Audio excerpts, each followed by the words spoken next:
Maureen Kelly wasn't like most 19-year-olds.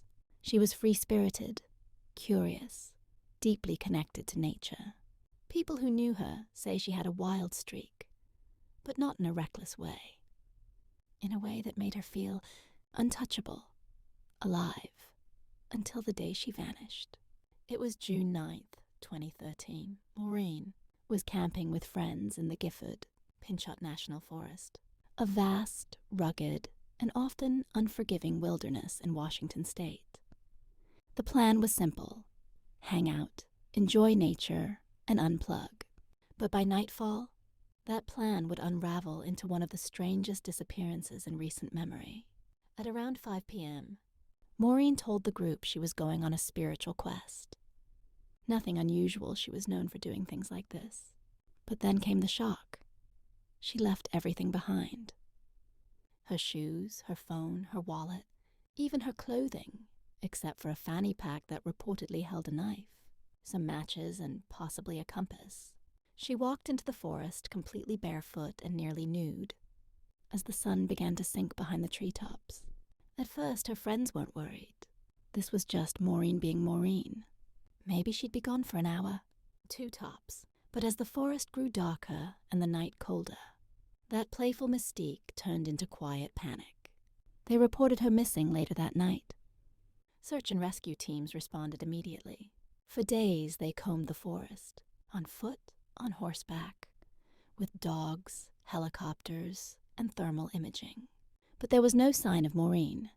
Not a footprint, not a torn piece of fabric, not a single dropped item. Nothing. And that's when people started asking the impossible.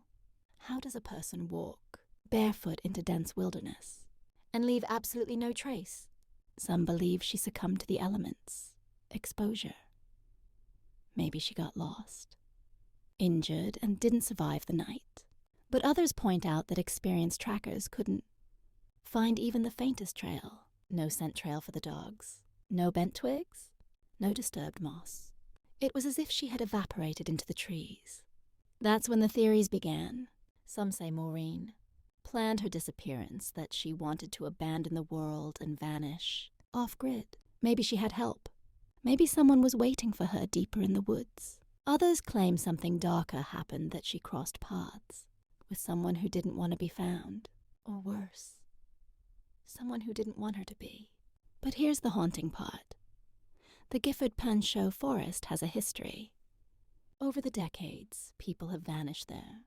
Hikers, campers, even hunters. Some are found. Others never.